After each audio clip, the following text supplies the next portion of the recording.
मुझे इंडियंस से नफरत है। ये इंसानों की तरह दिखते हैं लेकिन असल में ये जानवर हैं। ये अपने ऊपर आई हर मुसीबत की खुद जिम्मेदार है क्योंकि ये खरगोश की तरह बहुत सारे बच्चे पैदा करते हैं। ये अल्फाज है इस इंसान के। नाम था विंस्टन चर्चिल और ये था इंडिया का इंग्लिश प्राइम मिनिस्टर। ये बात तब की है जब इंडिया अंग्रेजों की एक कॉलोनी थी और इस इंसान ने सिर्फ अपनी नाक बड़ी रखने के लिए लगभग 30 लाख इंडियंस की कुर्बानी दे दी। वेस्टर्न मीडिया से लेकर के हमारे स्कूल सिलेबस तक हर जगह हमको ये बताया जाता है कि विंस्टन चर्चिल एक बहुत ही ईमानदार और बहुत ही अच्छा लीडर था, लेकिन हकीकत ये है कि ये इंसान किसी भी तरीके से एडोल्फ हिटलर से कम नहीं था। अगर हिटलर ने ज्यूज को गोलियों से भुनवाया था, बमों से उड़वाया था या कंसंट्रेशन कैंप्स में उनको जहरीली गैसों से मरवाया था, तो इस इंसान ने भी इंडियंस को तड़पा तड़पा कर मारा था और ये गिनती लगभग 30 लाख की थी। दिल थाम कर बैठिए क्योंकि आप इंडिया के इतिहास का सबसे काला पन्ना देखने जा रहे हैं और शायद इस वीडियो को देखने के बाद आपको उन सारी इन्फॉर्मेशन से बगावत करनी पड़े जो आज तक आपको ब्रिटिश इंडिया के बारे में बताई गई है। दोस्तों, इंडिया के ईस्टर्न स्टेट जैसे कि बिहार, उड़ीसा और बंगाल में 1873, 1876, 1877, 1896, 1897, 1899 और 1943 में कई बार भूखमरी और अकाल पड़ा है। लेकिन हैरत की बात यह है कि पहले के सारे अकाल और फैमिन पूरी तरीके से या तो नेचुरल थे या उनको गवर्नमेंट की अच्छी पॉलिसीज की वजह से काफी हद तक दबा दिया गया था। लेकिन 1943 के जिस बंगाल फैमिन की हम बात कर रहे हैं वो असल में नेचुरल नहीं था, बल्कि वो इंडियंस पर जानबूझकर लाया गया था। तो कहानी शुरू होती है 1942 से, जब इंडिया के स्टेट ऑफ बंगाल और आसपास के इलाकों को एक फैमिन ने अपनी चपेट में ले लिया। उस वक्त इंडिया ब्रिटिश की ही गुलामी में था और इस फैमिन को साउथ एशिया की हिस्ट्री का सबसे बदतरीन फैमिन बताया गया है।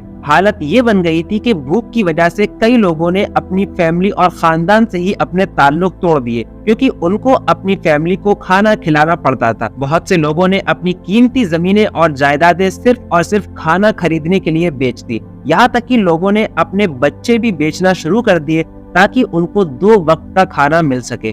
और जब ये भी नाकाफी हुआ तो बहुत सारे लोग खाने की किल्लत की वजह से मरने लगे और मरने वालों की तादाद इतनी ज्यादा थी कि बंगाल की गलियों में पड़ी हुई लाशों को गिनना भी मुश्किल हो गया था।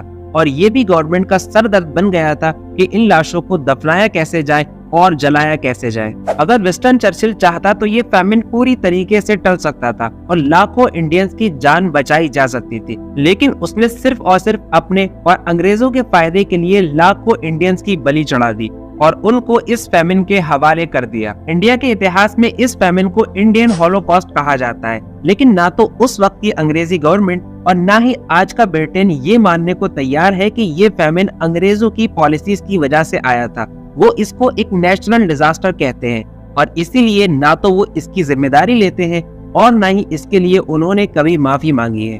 तो बात थी 1942 की। वर्ल्ड वॉर 2 की शुरुआत हो चुकी थी और ये जंग पूरी दुनिया को धीरे धीरे अपनी लपेट में ले रही थी। इस जंग में जहां एक तरफ ब्रिटेन और अमेरिका थे तो उनके सामने जर्मनी और जापान थे।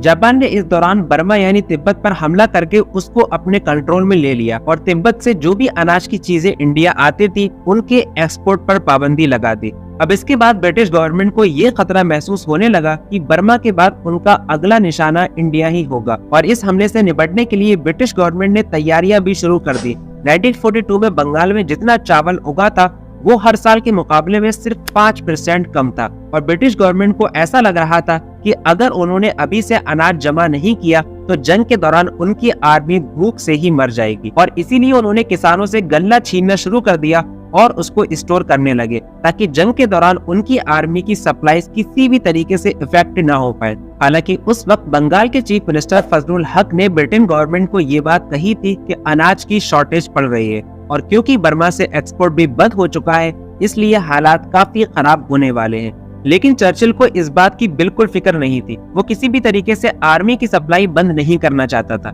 इसलिए उसने फजलुल हक की बात पर कान नहीं धरा। कहा जाता है कि ब्रिटिश गवर्नमेंट ने उन अनाज के स्टोर्स को भी बर्बाद कर दिया जो समुद्र के किनारे बसे शहरों में थे, क्योंकि वो चाहते थे कि अगर जापानीज अपने हमले में कामयाब हो भी जाए तो भी उनको इन अनाज के स्टोर से कोई फायदा न मिले। ये सब चल ही रहा था कि इस बीच एक बड़े साइक्लोन तूफान ने बंगाल को हिट किया। हजारों एकड़ पर फैले खेत तबाह हो गए और कई लाख किसान बेघर और बेसहारा हो गए। और इस खतरनाक दौर में 1943 की शुरुआत होती है। नए साल के आने के साथ प्रॉब्लम्स भी और ज्यादा बढ़ने लगी। बड़े बड़े अमीरों ने अनाज को अपने घरों और गोदामों में भरना शुरू कर दिया, जिसकी वजह से खाने पीने की चीजें काफी महंगी होने लगी और अब आम आदमी की बस की बात नहीं थी कि वो अनाज को अफोर्ड कर पाए। लेकिन इतने खराब हालात होने के बावजूद भी गवर्नमेंट पूरी तरीके से सिर्फ और सिर्फ अपनी आर्मी की सप्लाई को पूरा करने पर लगी हुई थी। हालात यहाँ तक बन गए कि लोगों ने अपनी सारी जमा पूंजी सिर्फ और सिर्फ 2 वक्त के खाने के लिए बेच डाली। इसी पर बस नहीं, कई लोगों ने अपने छोटे छोटे बच्चों तक को बेचना शुरू कर दिया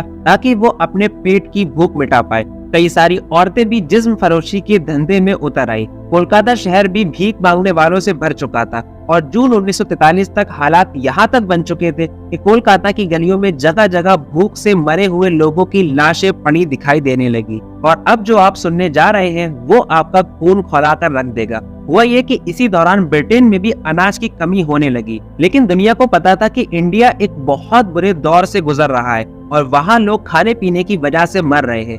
इसीलिए ऑस्ट्रेलिया से 1,70,000 टन गेहूं के इंडिया की तरफ आ रहे थे। लेकिन हैरत की बात यह है कि विंस्टन चर्चिल ने उस अनाज को इंडिया की जगह ब्रिटेन भिजवा दिया, क्योंकि उसका मानना था कि ब्रिटिश सिविलियंस की जान इंडियन सिविलियंस से ज्यादा कीमती है। बंगाल फैमिन के बाद जब पूरी दुनिया में इसका शोर उठा तो ब्रिटिश गवर्नमेंट ने एक कमीशन बनाया। इस कमीशन का काम ये था कि वो उन चीजों को स्टडी करे जिनकी वजह से बंगाल फैमिन हुआ था। इस कमीशन ने अपनी रिपोर्ट में ये बात बताई कि बंगाल में उस साल यानी 1943 में चावल की सप्लाई डिमांड से बहुत कम थी। दूसरी बात ये थी कि लोगों की परचेजिंग पावर इतनी लो थी कि वो बाजार से सामान अफोर्ड नहीं कर सकते थे। और इस कमीशन ने बंगालियों की बढ़ती आबादी को भी फैमिन की एक वजह बताया। लेकिन इस कमीशन ने कहीं भी अपनी रिपोर्ट में ब्रिटिश गवर्नमेंट या विंस्टन चर्चिल को इस फैमिन का जिम्मेदार नहीं बताया। अभी खुराक की कमी का ही कहर खत्म नहीं हुआ था कि हैजा, मलेरिया और शुगर ने भी बंगाल रीजन को अपनी चपेट में ले लिया और इस दोहरी मार से मरने वालों की तादाद लाखों तक पहुंच गई।